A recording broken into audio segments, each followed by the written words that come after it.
What's going on, everyone? Charlie here. We're going to take an in-depth look at the ADF facility again in part 3. We're going to take a look at the rules that were superseded by FINRA, some of the participants, amongst some other things. Now, again, if you want to follow along, this will be available in the description below for you to go to, and you can actually interact with the PowerPoint as well and utilize all the resources available to you. Now remember, last time we discussed the ADF rulebook and how the rules were superseded by FINRA. Today we're going to actually look into those a bit more. We're going to see, or last time we talked about how the rules were reinterpreted to allow for manipulation. Several reserved sections are in the rules, and also we talked about some comments left by investors warning of the dangers of the ADF reinterpretations to some of the rules. This time we're going to look at quantitative suitability, and we're also going to look at the rules that were superseded by FINRA. So the FINRA takeover, basically what it did is it transitioned all of the IM- rules into the FINRA series rules. These are the 4 categories we have here. We have 7100, ADF 6200, ADF 7530 deleted, and then 7500 charges for alternative display facility services and equipment. Next episode we're going to go into these in more depth. This one I just wanted to point out the differences between the old rules and the new rules. So just going off the title, the old rule, IM 2310-2, was titled Fair Dealing with Customers. And it says right here, this rule is no longer applicable. NASD IM 2310-2 has been superseded by FINRA Rule 211.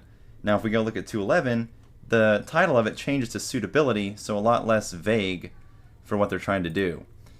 Now if you look at the rule language itself, this is what's found at the top of the old rule. This is what's found at the top of the new rule. Basically, in the old rule, it had very clear language as to what an institution member could and could not do using this facility. And on the right-hand side, it's a more lackadaisical and allows for a lot more loopholes to be created.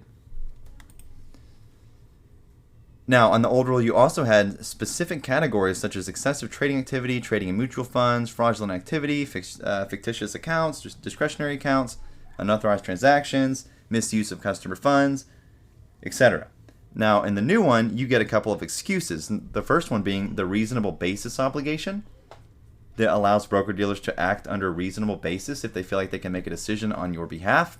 Likely something you sign upon signing up for Webull and Robinhood and trading apps like that. Same thing for quantitative suitability. This requires a member or associated person to have reasonable basis for believing that a series of recommended transactions, even if suitable when viewed in isolation, are not excessive and unsuitable for the customer when taken together in light of the customer's investment profile. Basically, it gives them more leeway to do what they wish with our accounts.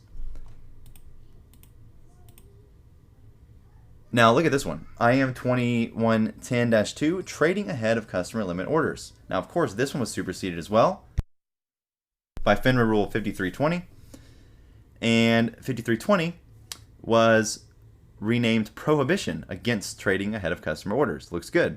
However, this version is valid from May 8, 2019 through August 31st, meaning this rule is likely to change again. For better or for worse? Not sure. We're going to look into that next time. Now, if you look at this version, the current one that's open, section 0.02, no knowledge exception, listen to this. With respect to NMS stocks, as defined in Rule 600 of SEC Regulation NMS, if a member implements and utilizes an effective system of internal controls, such as appropriate information barriers that operate to prevent one trading unit from obtaining knowledge of customers' orders held by a separate trading unit, those other trade units trading in a proprietary capacity may continue to trade at prices that would satisfy the customer orders held by the separate trading unit. That is horrible. What caused all this? Well, they actually went through and they changed the rules governing the ADF facility in SR FINRA 2013-053, something else we're going to look at next time. Continuing on with the rule differences, continuing on with the participants, check this out. So you're all wondering how ADF has anything to do with GameStop and AMC? Well, it actually does quite a bit. You know why?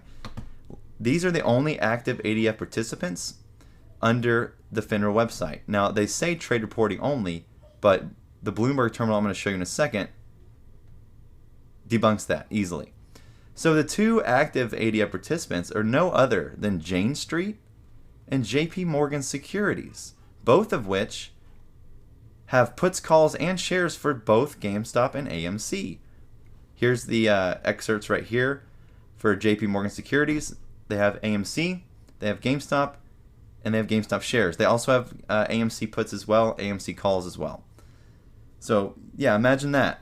Two of the most corrupt entities in the market are the ones that are active. Now there could be more, because obviously we don't know much about this facility and they don't tend to report accurate info regarding it. However, check out this Bloomberg. So this is for GME. I don't have access to AMC Bloomberg. If someone out there does and they'd like to share with us so we can compare data, that would be much appreciated.